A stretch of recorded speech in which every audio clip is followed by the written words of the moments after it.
en tu camino presenta el curso de tanatología. La tanatología es una área de la psicología que ha descubierto las características que vive una persona que sufre una pérdida. El curso de tanatología.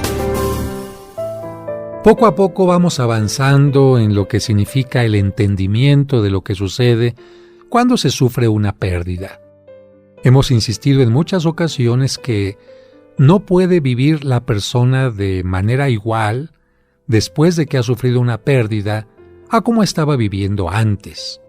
Una pérdida nos sacude, una pérdida nos cuestiona, una pérdida nos deprime, una pérdida nos espanta, y todo esto hace que nos convulsionemos en nuestras ideas, y hemos dicho también que en ocasiones estas convulsiones pueden llegar a afectar a nuestro cuerpo porque el ser humano es una unión de cuerpo y alma, de mente y cuerpo, de tal manera que lo que nos duele en el alma, lo que nos preocupa en la mente tiene que reflejarse en el cuerpo. En el último segmento de nuestro estudio estábamos hablando del dios Pan, ese dios que parecía divertido desde el punto de vista iconográfico, es decir, su representación visual. ¿Cómo se representaba al dios griego Pan? Recuerda, con patas de cabra, con la parte del medio cuerpo de hacia arriba humana, con sus cuernitos de chivito, de cabrito, es decir, rebelde, porque los corderos son mansos, pero los cabritos son muy rebeldes, y tocando un instrumento que hacía que las personas pudieran, volverse locas en distintos sentidos, locas de alegría, pero también podían convertirse en personas locas de miedo. Y precisamente decíamos que este dios Pan, de acuerdo a la mentalidad griega, se encontraba en los cruces de caminos, donde la persona iba en un camino y de repente este camino se le bifurcaba, es decir, se abrían posibilidades para que este camino pudiera tener continuidad, hacia la derecha, hacia la izquierda, pero una continuidad. Y este dios Pan, de acuerdo a la mitología griega, porque muchos elementos psicológicos, tienen nombres de cuestiones de la antigua Grecia, este momento que la persona, que el caminante sufría de tensión, de inseguridad, ante la pregunta, el cuestionamiento, ¿por qué camino tengo que seguir?, es lo que llamamos ahora pánico. Y seguramente este pánico lo has experimentado no solamente cuando sufres una pérdida. De repente, ante un médico que te dice, señora, tenemos que hacer una operación, pero la vida de su familiar está en peligro también si lo operamos. Entonces tú quedas ante una disyuntiva. Si lo operan, se puede morir. Si no lo operan, se puede morir. Y seguramente te costará trabajo tomar una decisión. En este sentido, una persona que sufre una pérdida va a sentir pánico sobre todo hacia lo desconocido. ¿Por qué? Porque lo conocido le ha dado una seguridad. Estoy seguro que tú que me estás escuchando te sientes seguro cuando ya tienes una casa a donde llegar a dormir, te sientes seguro cuando tienes una pareja que te ha sido fiel, te sientes seguro cuando tienes un trabajo estable, te sientes seguro cuando en tus estudios la salud es adecuada, te sientes seguro cuando todo está bajo control. ¿Qué hace una pérdida? Hemos dicho en muchas ocasiones que te hace tambalear. Imagínate, tenías confianza con una pareja y te das cuenta que aquella pareja o bien te ha dicho que no quiere continuar la relación o peor aún, ha cometido una infidelidad. ¿Qué pasa contigo? Ya te preguntas, ¿continuaré con ella? ¿Continuará conmigo esta persona? ¿Me va a volver a ser infiel? ¿Va a portarse bien? ¿Qué futuro me espera? ¿Me conviene seguir? Evidentemente, esto ya ocasiona un tambaleo. Imagínate a alguien que le han dicho que tiene una enfermedad importante. ¿Qué va a pasar con esta enfermedad? ¿Cómo se va a desarrollar el cáncer que me acaban de detectar? ¿Es un cáncer benigno o maligno? ¿Se podrá operar? ¿No se podrá operar? ¿Crecerá en forma rápida? ¿Se comunicará a través de la vía linfática, es decir, a través de los ganglios a todo el cuerpo, y entonces me quedan unos cuantos días de vida. Hay posibilidad de que el cáncer no me afecte a mi vida ordinaria, se me caerá el cabello. ¿Cuánto dinero voy a gastar en esto? Como puedes ver, una persona que sufre una pérdida de este tiempo también sufre un gran tambaleo. Ahora, imagínate cuando alguien ha compartido la vida con su hijo, con su hermana, con su esposo, con un ser querido a lo largo de muchos años, y de repente sabe que tiene un número telefónico al cual va a marcar, pero ya nunca le va a contestar a aquel ser querido. Sabe que se va a seguir reuniendo los días de Navidad, pero aquel ser querido ya no va a estar en la lista de regalos. Sabe que van a estar celebrando los cumpleaños, pero el día del cumpleaños de la persona que ahora está ausente, ya no va a estar él para recibir abrazos, para soplar las velitas, y evidentemente se va a sentir un gran vacío. Cuando escuchamos estas cosas y no se nos ha muerto ningún ser querido, quizás se nos hacen así como un poco tristes, pero cuando alguien ha perdido a un ser querido que ha amado profundamente, entonces estará comprendiendo de qué estamos hablando. ¿Qué va a pasar con mi futuro? ¿Qué va a pasar conmigo? ¿De qué manera voy a salir adelante en esta situación de soledad, por lo menos aparente, en la que me encuentro? Pues bien, a esto precisamente es a lo que en la tanatología se le llama pánico. Pero no solamente a la pregunta, porque si la pregunta quedara ahí, no habría ningún problema. El problema es que la preocupación de la mente, recuerda, se va a convertir en alguna cosa en nuestro cuerpo.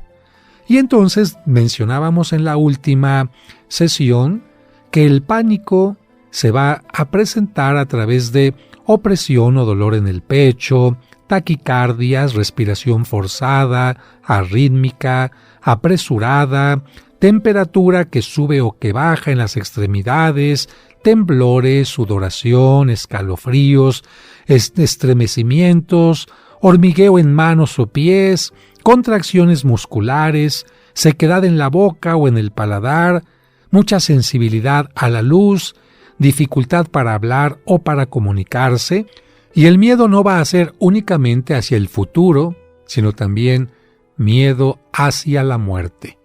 Aquí quiero hacer un comentario. Generalmente, cuando algo le pasa a los demás, nuestra psicología también puede actuar como espejo. ¿A qué me refiero? Mira, cuando tú ves que alguien se muere, inconsciente o conscientemente, tú te preguntas, ¿y a mí cuándo me toca tener esta pérdida? Es decir, acaba de morir un hermano, un familiar, un vecino querido, y hay personas que dicen, yo no quiero ir al funeral, yo no quiero ir al entierro. ¿Por qué? Si no es una cosa que personalmente se esté viviendo, a ti no te van a enterrar, a ti no te están velando, a ti no te están llorando. Y las personas no saben explicar por qué no quieren asistir a una celebración de este tipo. En el fondo es que en aquella muerte ajena están viendo su propia muerte. En aquella muerte están reconociendo que tarde o temprano ellos tendrán que estar en un ataúd, ellos tendrán que estar siendo velados, ellos habrán perdido cualquier oportunidad de contacto con la gente que se queda aquí.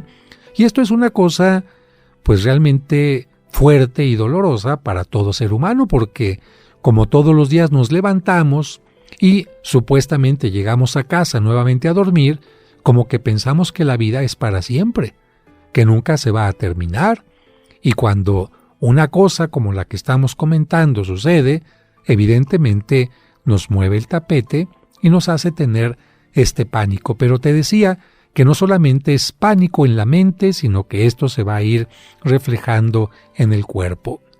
La crisis de pánico, quiero decirte que puede ser muy breve para algunas personas y para otras un poco más larga. Una crisis de pánico así muy grave nunca durará más de 1 hora. Si ya hay una crisis que tenga una duración más larga, será conveniente consultar a un especialista para que nos ayude a poder tener más confianza en nosotros, porque recuerda que el pánico tiene que ver con desconfianza en el futuro y en cómo vas a reaccionar tú hacia el futuro. Hemos dicho que el pánico es normal, es decir, no corras a urgencias porque sientas que te está pasando algo así, más bien piensa y repítete constantemente: esto va a pasar, esto está pasando, esto lo estoy superando. Veamos un ejemplo de lo que le sucede a Susana. Ella, por la muerte de su esposo, tiene el deseo de escapar de la vida, piensa en miles de razones que le justifiquen permanecer encerrada en su casa o en la iglesia. No se atreve a experimentar algo nuevo. Todo esto puede propiciarle ataques de pánico. Sería mejor que Susana se abriera a nuevos pensamientos y diferentes relaciones humanas. De esta manera, aumentaría su autoconfianza o autoestima y esto le ayudaría a disminuir su situación de pánico. Mientras más te encierres, mientras más desconfíes de ti, vas a estar metida en un círculo vicioso. Fíjate bien, desconfianza, miedo, pánico.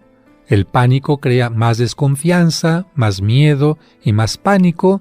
Hay que romper este círculo vicioso, hay que volver a tener confianza en la vida. Regresamos en el siguiente segmento a hablar de cómo afrontar el pánico. Estás escuchando el curso de tanatología. En tu camino, un programa para encontrar la meta. ¿Te perdiste alguno de nuestros programas? ¿O quieres volver a escuchar ese que tanto te gustó? Por supuesto que puedes hacerlo en el momento que quieras. Solo visita la página oficial del Padre José de Jesús y disfruta cuantas veces quieras nuestros programas anteriores. Recuerda la dirección: padrejose.mx. padrejose.mx.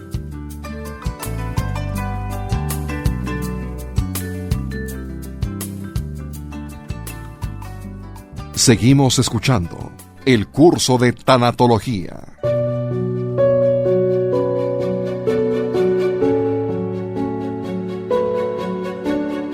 Qué difícil es enfrentar los miedos. Algunas personas prefieren padecerlos que enfrentarlos. Yo te haría a ti una pregunta. Si tuvieras que tomar una decisión en padecer una caries dentaria o enfrentarla, seguramente tú me dirías que, aunque te cueste trabajo ir con el dentista, aunque sabes que te van a tener que inyectar anestesia, aunque sabes que van a utilizar este aparatito que se llama la fresa o la fresadora para irte limpiando poco a poquito esta parte que está afectando tu muela, seguramente dirás: prefiero eso porque si dejo que la caries aumente, puedo perder no solamente el diente, la pieza dental, sino también puedo tener algún otro tipo de repercusiones. Pues bien, yo te diría exactamente lo mismo con el miedo. Hay personas que prefieren dejarse llevar por el miedo que enfrentarlo. Y claro, todo esto tarde o temprano saldrá reflejado en sus sueños, porque los miedos también aparecen cuando estamos dormidos en forma de pesadillas, en forma de monstruos. Es mejor enfrentar el miedo que evitarlo. Cuando se presenten estas crisis de pánico debemos recordar: a ver, ¿qué me tengo que repetir? Lo que siento es solo la exageración de las reacciones normales al estrés. Debo esperar con paciencia y dejar que pase el miedo. Ya que el miedo es pasajero, no voy a luchar contra él. Será mejor que lo acepte. Sé que el pánico es desagradable, pero no es peligroso ni dañino. No debo añadir pensamientos alarmantes sobre lo que estoy viviendo ni sobre el futuro. Pondré atención en lo que me sucede ahora, en lo que le sucede ahora a mi cuerpo, no en lo que me imagino o temo que pueda ocurrir. El miedo se extingue cuando dejo de pensar en cosas alarmantes. He superado diversas pérdidas. Sé que al superar la pérdida actual me sentiré muy satisfecho. Con el tiempo tendré más confianza y al superar el miedo seré más maduro. Cuando esté listo para continuar, comenzaré despacio, relajado y con mi propio ritmo. No necesito esforzarme ni correr. Cuando comience a sentirme mejor, haré planes para mejorar mi vida y trataré de adaptarme en forma positiva al mundo que me rodea. Esto es lo que tendríamos nosotros que pensar. Y para explicar un poco más lo que acabo de decir, no tengo por qué negar que estoy sintiendo miedo ni pánico, pero sí puedo tratar de pensar que esto va a pasar y que hasta cierto punto puedo controlarlo. Yo quisiera comentarte algo que me pasaba en la infancia. A mí me asustaron mucho mis hermanas mayores, especialmente con la oscuridad. Entendemos que los hermanos mayores lo espantan a uno, o a veces los papás. ¿Para qué? Pues para que uno se porte bien y no venga el coco, el diablo o cosas así.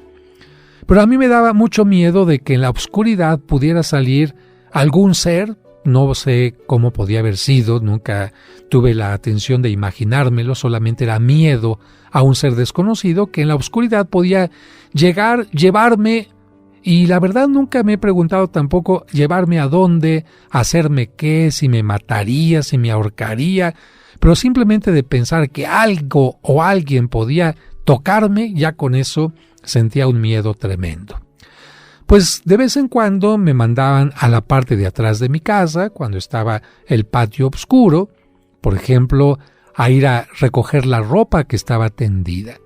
Y yo tengo que reconocer que cuando iba caminando a esa parte de la casa, empezaba a sentir un escalofrío, una palpitación en el corazón, sentir que no podía respirar. ¿Por qué? Porque estaba teniéndole miedo a algo que era inexistente. Estaba en mi mente el miedo a un monstruo y bueno, me daban ganas de correr y de regresarme. Sin embargo, en mi mente yo decía, no tengo por qué tener miedo, aquí está mi familia, es un espacio muy pequeño, no ha pasado nunca nada negativo, no tendría por qué haber un monstruo que solamente aparezca en las noches. Y te comento que el miedo seguía ahí en mi corazón, en mi palpitación, y sin embargo yo seguía caminando, con mucho trabajo, con mucho esfuerzo, caminando con paso lento y firme, hasta donde estaban las sábanas o lo que tenía que tomar. Llegaba, tomaba la ropa, y eso sí tengo que reconocer que apenas tomaba la ropa, me metía corriendo porque una parte de ese miedo me dominaba. Sin embargo, con el paso del tiempo, ¿qué pasó? No solamente las ideas van cambiando, sino uno aprende a ir dominando este pánico. Te voy a poner otro ejemplo. La primera vez que me llamaron para participar ya como conductor en un programa de televisión, tú no sabes lo que se siente cuando estás sentado en una mesa y tienes enfrente 3 o 4 cámaras. Quizás en el estudio hay 20 personas, está el maquillista, el encargado de audio, el que va llevando la escaleta, es decir, el orden de lo que va a pasar, y una gran cantidad de técnicos. Sin embargo, tú sabes que detrás de aquellas cámaras hay millones de personas. Concretamente me refiero a la transmisión que me tocó hacer cuando el Papa Juan Pablo II estaba delicado de salud y después cuando lamentablemente falleció. ¿Cuál es el pánico? El pánico es que vayas a decir una palabra equivocada, que vayas a intervenir cuando no es tu turno, que te hagan una pregunta al aire que no sabes contestar, en fin, una gran cantidad de preguntas que se hace tu propia mente y hace que te llenes de pánico. Yo creo que a todos los que están detrás de un micrófono, detrás de una cámara, o mejor dicho, al frente de una cámara, siempre les pasa un momento de pánico. ¿Qué es lo que sucede con el paso del tiempo?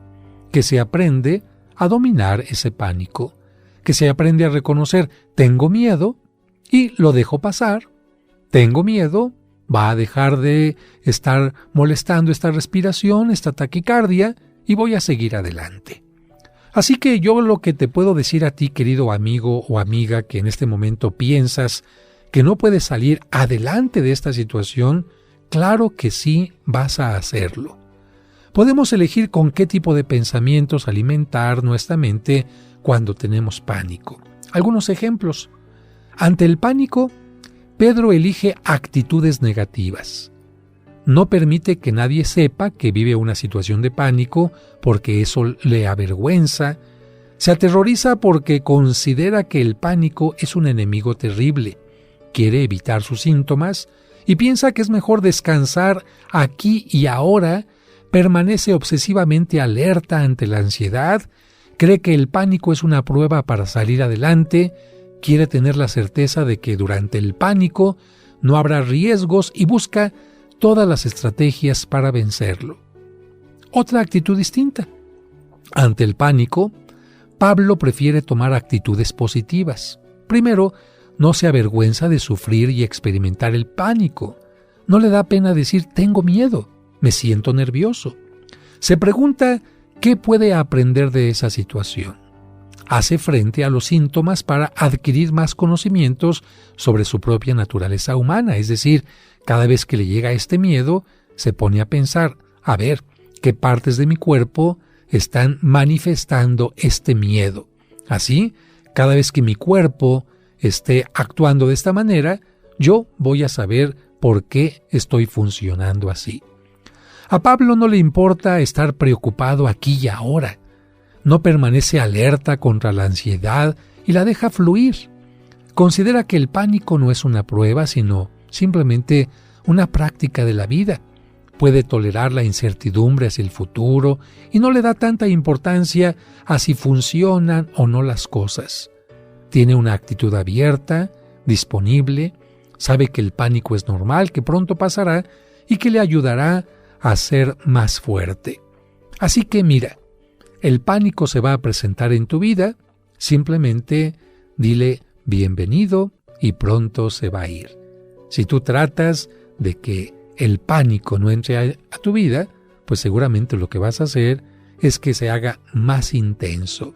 Simplemente piensa, voy a salir adelante, el futuro no puede ser tan malo, he salido adelante en otras pruebas, en otras situaciones, y esta vez no va a ser la excepción. Regresaremos hablando en el siguiente bloque sobre algo muy importante, la culpa.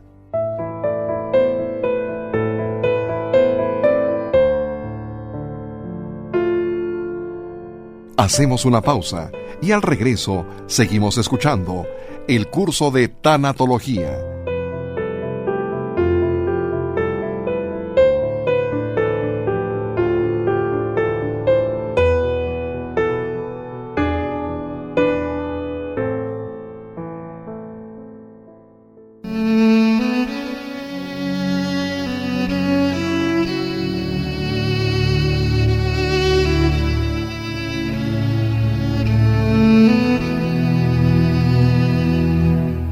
Señor, mediante el sacramento del matrimonio tú bendices a quienes comparten la vida en lo próspero y en lo adverso, en la salud y en la enfermedad, y desean amarse, respetarse y guardarse fidelidad todos los días de su vida.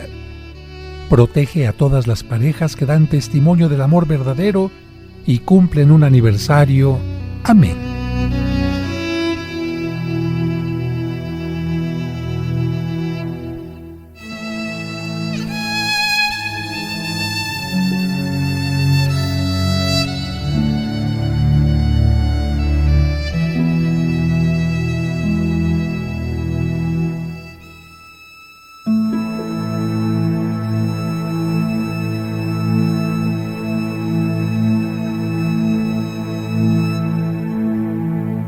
En tu camino, un programa para encontrar la meta. El curso de tanatología. Antes de pasar al tema de la culpa, que es una situación muy particular cuando se tiene una pérdida, el que las personas se sienten culpables de lo que ha sucedido o bien empiezan a repartir culpas a todos los que están cerca.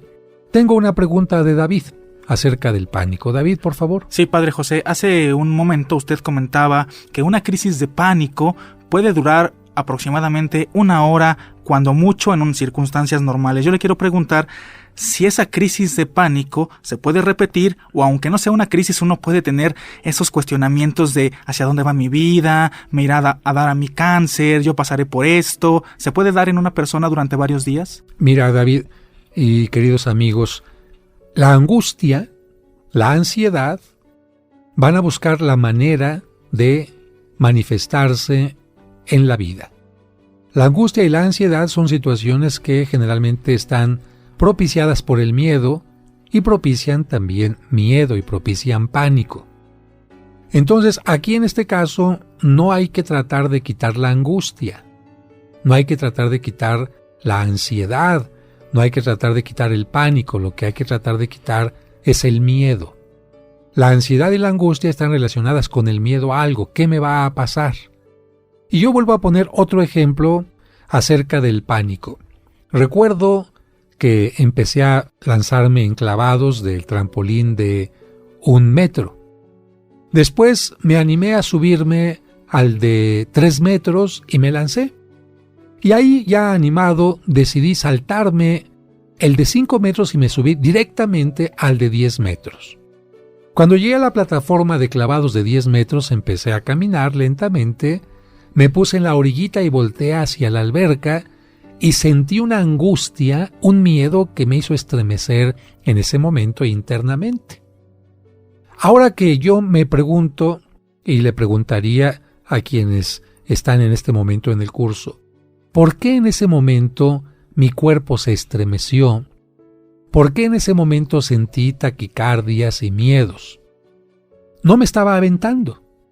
Alguien diría, bueno, es que cuando se aventó sintió la fuerza del viento, sintió el peso de la caída, sintió el peso de la gravedad, sintió la fuerza del agua. No.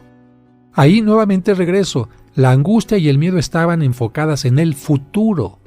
¿Qué me va a pasar si doy un paso al frente? Ahí estaba la inquietud. ¿A qué altura? No a qué altura. ¿A qué velocidad voy a caer? ¿Cómo va a caer mi cuerpo? ¿Voy a caer recto? ¿O me voy a dar un panzazo? ¿Voy a caer de lado? ¿Voy a abrir las piernas y me voy a pegar en los testículos? ¿Cómo va a reaccionar mi cuerpo con la caída de agua? ¿Hasta dónde me voy a hundir? ¿No se me va a salir el aire cuando grite y entonces no voy a tener el aire suficiente para salir de la fosa? ¿Seré suficientemente capaz de bracear? Y si llego a golpearme, bueno, aquí estoy poniendo el ejemplo de todo lo que nos lleva a una situación de angustia o de pánico. Entonces, aquí la gran pregunta es, ¿por qué tengo que tener tanto miedo a una cosa que todavía no es presente? Yo estoy inventando ese miedo, lo estoy alimentando, en lugar de decir, voy a enfrentar este problema. Tan fácil es que la siguiente vez que me subí, di un paso al frente y simplemente me di cuenta que sí, adquiere uno una gran velocidad, que golpea fuertemente el agua, que sí hay que cerrar la boca, pero finalmente me di cuenta que pude lanzarme de un trampolín de 10 metros de altura. También me di cuenta que no sentí bonito y que no me volvería a lanzar, por lo pronto en ese momento. Lo mismo me sucedió cuando me lancé de un avión a muchísimos metros de altura con un paracaídas. La misma angustia, el mismo miedo, aun cuando está uno ciertamente preparado mentalmente, las emociones se agolpan. Entonces, en tu caso, David, seguramente la pérdida de tu ser querido, de repente no solamente te ha abierto la parte emotiva de ¿dónde está mi tío? Ya no me puedo comunicar con él, sino como es la primera persona que se muere en tu familia, te está reflejando, yo, David, también me puedo morir. Yo, David, también puedo quedarme de repente en un hospital. Yo, David, no tendría la fuerza en este momento de dejar sola a mi familia. Yo, David. Entonces, esa es la angustia en la que tú tendrías que trabajar. Mientras no trabajes esta angustia y le reces mucho a tu tío, el problema no se va a solucionar, porque aquí ya en esta pérdida el miedo no es tu tío, sino tú. Y es lo que le sucede, por ejemplo, a una viuda o a una esposa, ¿no?, de alguien que le ha ayudado mucho y que de repente se encuentra: ¿qué voy a hacer para sacar a mis hijos adelante si siempre había contado con una cabeza en la casa? Ahora, las crisis, decíamos que cuando mucho pueden durar una hora, a veces son crisis que duran unos cuantos minutos y se van. Y van a estar recurrentes estas crisis mientras no hagamos a un lado el miedo. Y quisiera retomar, para que quede muy claro, lo que la angustia, lo que la ansiedad puede provocar. Miren, hablé en ocasiones pasadas de la masturbación. Y decía que la masturbación, más allá de el buscar simplemente una excitación, más allá de buscar simplemente un placer de tipo sexual, en muchas ocasiones es buscada por las personas porque tienen una crisis de ansiedad, una crisis de angustia. ¿Por qué? Porque la persona no puede estar todo el tiempo bajo estrés. Si una persona está todo el tiempo bajo estrés, bajo miedo, tiene que forzosamente terminar o en una depresión, donde ya no quiere luchar más y entonces se cae en la cama, o en un desmayo y entonces la persona se desmaya, o en alguna otra cosa de este tipo. Es decir, hay una presión tan fuerte que la persona no la puede simplemente soportar. Y una forma en que la persona puede sentir un placer pasajero ante esta angustia o ante esta crisis que está teniendo, puede encontrarla en aquellas cosas en las que siente placer. Una de ellas es el comer. Por eso la gente angustiada, la gente que tiene ansiedad, se la puede estar pasando come y come y come, no porque tenga hambre, sino porque al masticar está tratando de sacar tensiones de la cara, y al masticar y comer, como le han hecho sentir que el comer es parte bella de la vida, entonces angustia, come. Más angustia, más alimento, más ansiedad, más angustia. Y si se empieza a angustiar porque está gorda o porque está comiendo más, hay un círculo vicioso. Como mucho, me angustio, engordo. Me angustio porque estoy engordando, aumenta la angustia, como más, y así hay un círculo vicioso. Lo mismo sucede en la parte de los genitales. Aquellas personas que han experimentado el placer de los genitales, entonces están angustiadas, buscan cómo excitarse, se masturban y después pueden caer en la pregunta: me estoy masturbando demasiado, me angustio, me vuelvo a masturbar, me vuelvo a preguntar por qué me estoy masturbando, no estoy teniendo el control, me angustio más, y así entonces esta práctica puede ser muy recurrente en personas muy angustiadas. Esto puede darse frecuentemente en personas, por ejemplo, muy mayores de edad, incluso en los asilos, que ante la gran angustia de su soledad, ante la gran angustia de su muerte, ante la gran angustia del abandono, recurren en esta práctica. Por eso yo diría, no caigamos en angustias ni en miedos. Pensemos en que los problemas que nos han presentado, que se nos han presentado en la vida, los hemos ido resolviendo. Nos ha costado trabajo, pero hemos salido adelante. Así que ante un pánico, recurrir nuevamente: soy capaz de salir adelante. Tengo las habilidades, me costará trabajo, tengo personas que me pueden ayudar, tengo una fe en un principio superior o en un Dios que me puede ayudar y lo voy a lograr. En este sentido, la fe sí es muy importante para salir de las angustias. En este sentido también, el confiar en los seres queridos, en la certeza de que nos van a apoyar, nos pueden sacar adelante de estas situaciones de angustia que, repito, se convierten en pánico. Dicho esto, pasamos al siguiente punto: la culpa. ¿Es buena o es mala la culpa? Los cristianos, de vez en cuando asistimos a la celebración de la misa, decimos: por mi culpa, por mi culpa. Actualmente, los especialistas dicen que no es conveniente subrayar mucho la culpa, sino más bien subrayar en todo caso la responsabilidad. ¿Por qué? Porque a una persona ¿de qué le sirve estar cargando la culpa de algo que hizo si no acepta su responsabilidad? Un especialista diría, miren, es mejor aceptar una responsabilidad, enfrentar el daño que uno pudo haber hecho, tratar de remediarlo, aprender de esa situación y no volverlo a repetir. De lo contrario, una persona va a estar cargando la culpa todo el tiempo y ¿de qué le va a servir? Voy a poner un ejemplo, o mejor dicho, 2 ejemplos. Pedro atropella a una persona y a partir de ese momento en que la persona muere, carga esa culpa durante toda su vida. Nunca va a volver a estar en paz, siempre se siente culpable. En cambio, Pablo atropelló a una persona también, pero él tiene una actitud distinta. Dice, ¿qué puedo hacer? Enfrenta su situación jurídica, ayuda a las personas familiares del atropellado. A partir de ese momento tiene más cuidado para manejar, se metió a campañas para que la gente tome conciencia de que no es correcto manejar a altas velocidades. En uno, la culpa le acompañó todo el tiempo, en otro, y al otro la responsabilidad le permitió seguir viviendo una vida plena. Hacemos una pausa y al regreso seguimos escuchando el curso de tanatología. En tu camino, un programa para encontrar la meta. Seguimos escuchando el curso de tanatología.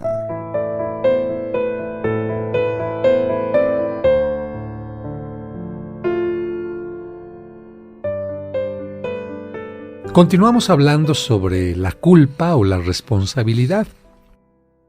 Mira, en tu mente tú puedes poner 2 tipos de semillas. Una que puede ser, de acuerdo al Evangelio, buena semilla y otra que puede ser cizaña. Las 2 van a ir creciendo. En tu mente puedes poner pensamientos positivos o pensamientos negativos. Un pensamiento positivo, de acuerdo al tema anterior, sería la esperanza. Un pensamiento negativo sería la desesperación. Si la esperanza crece, te va a ayudar a enfrentar con entusiasmo la vida. Si va creciendo el pensamiento de desesperación en tu mente, te va a llevar nuevamente al miedo, a la angustia, al pánico, y por lo tanto vas a tener un decrecimiento en tus actitudes, en tus relaciones y en todo lo demás. En este caso, pensemos que la culpa podría convertirse en algo negativo cuando la llevamos a extremos que no son deseados y que sería mejor hablar de responsabilidad. Pero yo diría que aquí el problema no es una palabra, porque podemos utilizar incluso la palabra culpa sin ningún problema. Pero tratemos de entender esto. La educación ética, es decir, aquella que nos enseña a valorar la vida, nos permite descubrir cuando obramos bien o mal, cuando actuamos correctamente o cuando omitimos alguna buena acción. Gracias a esta educación ética, podemos descubrir cuando hacemos o dejamos de hacer algo de lo que somos responsables. Claro, esto puede generarnos un sentido de orgullo.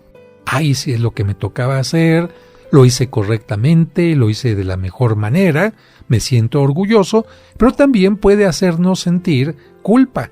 Cuando dejaste de hacer lo que te tocaba, cuando no lo hiciste adecuadamente, cuando lo hiciste de mala gana, bueno, ahí aparece, de acuerdo a esta educación ética, la culpa. Claro, quien no ha sido educado en valores no siente nada cuando hace algo malo. Por ejemplo, estos niños que han enseñado desde pequeños que lo más importante es el dinero y que no importa que maten, que corten una cabeza, que violen, que hagan cualquier cosa, ellos no sienten ninguna culpa porque falta ¿qué? Una educación ética.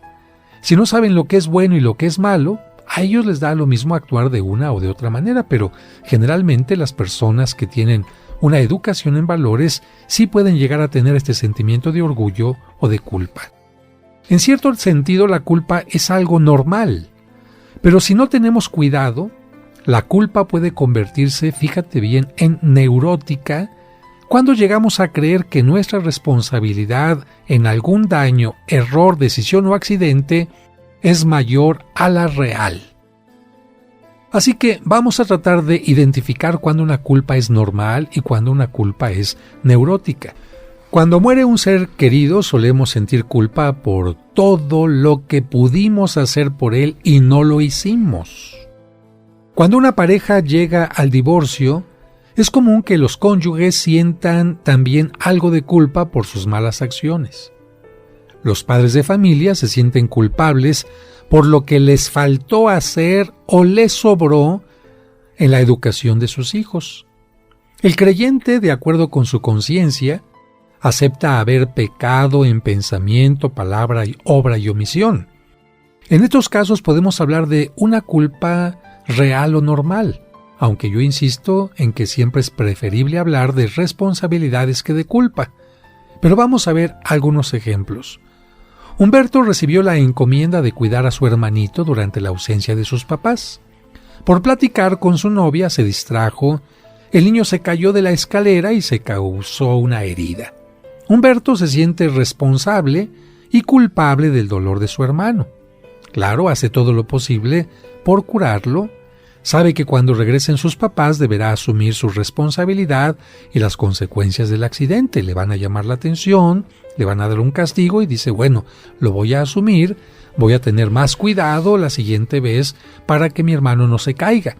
En este caso, Humberto tiene una culpa normal. Sabe de sus limitaciones y también de lo inquieto de su hermano. Si el pequeño hubiera obedecido o no hubiera salido de su cuarto, no se habría caído. A Humberto le queda claro que él no es el único responsable de lo que sucedió. Sin embargo, vamos a ver ahora un ejemplo totalmente distinto que lamentablemente es real. Voy a hablar de una mujer llamada Naela, una mujer muy valiosa, llena de buenos sentimientos que durante todo el tiempo estuvo pensando en una mamá que lamentablemente se apoderó, por decirlo así, de la vida de esta mujer.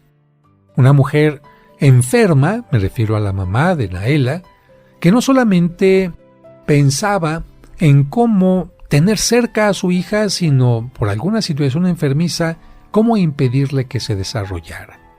Con mucho trabajo le permitió que fuera a la primaria y a la secundaria, pero cuando Naela comenzó a convertirse en una mujer, la madre empezó con pretextos de enfermedad, con pretextos de que había mucho que hacer en la casa, a ahuyentarle a los novios, a impedirle que continuara una carrera, y de esta manera la estuvo manipulando mucho tiempo. Naela no se convirtió en una mujer rebelde, lo pudo haber hecho y decir, mamá, ya soy mayor de edad, voy a hacer con mi vida lo que quiero. Sin embargo, Naela prefirió serle fiel a su mamá. Aceptó de alguna manera ser sumisa para tratar de ser una buena hija, y Naela nunca se casó. Naela nunca tuvo un trabajo fuera de casa, aprendió corte y confección para estar trabajando ahí cerca de la mamá. Todo el tiempo, y especialmente en los últimos días de la mamá, la estuvo atendiendo. Casi todo el dinero que ganaba era para sus medicinas, para que la mamá estuviera contenta, y aún así la mamá todo el tiempo, qué mal hija eres, no me das lo que yo quiero, en fin, renegando y renegando de la hija. Un día, Naela se mete a bañar de carrera después de darle los medicamentos a su mamá, porque lo primero que hacía era levantarse, darle el desayuno, los medicamentos, mamá, ¿estás bien? Y cuando sale Naela de bañarse de la regadera, descubre que su mamá ya está sin vida. Y bueno, Naela empieza con un problema gravísimo de culpa. Y aquí hablaríamos de una culpa neurótica, porque Naela comienza a decir, ¿por qué me metí a bañar? ¿Por qué no estuve en el momento de la muerte de mi madre? ¡Qué mala hija soy! Soy de lo peor.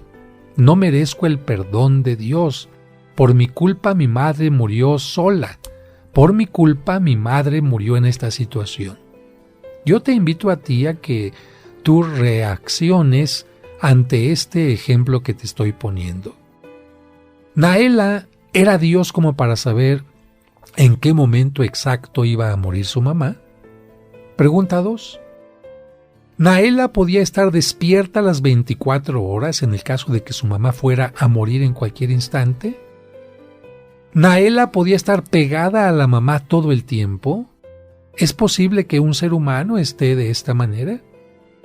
Naela podía controlar todas sus emociones porque, además de esto, Naela empezó a tener en su mente: es que a veces le grité cuando me pedía una medicina, cuando en la noche me despertaba, yo me desesperaba.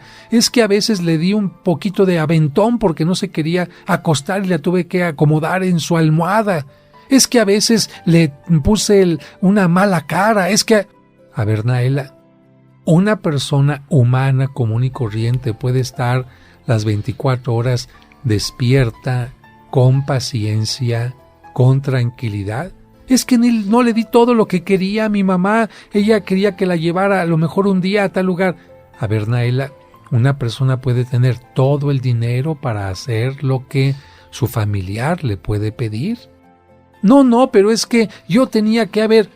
A ver, ahí estamos hablando ya de una culpa neurótica que en el caso de esta mujer tuvieron que pasar más de 12 meses para que pudiera entender que ella no era la culpable, primero de la muerte de su mamá, de que su mamá haya muerto en esa situación y muchas otras cosas más. Y que pudiera comprender esta mujer que había hecho muchísimo más de lo que una hija tendría que haber hecho por la mamá. Sin embargo, qué terrible que Naela haya tenido esta culpa durante tanto tiempo y que solo con ayuda profesional haya podido entender que ella no era culpable de esta pérdida. Un tema muy interesante, sin lugar a duda, pero vamos a profundizar más adelante sobre él.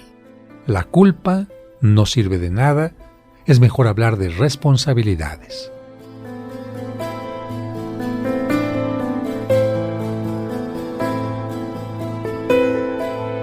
No olvides que mañana continuaremos con el curso de tanatología.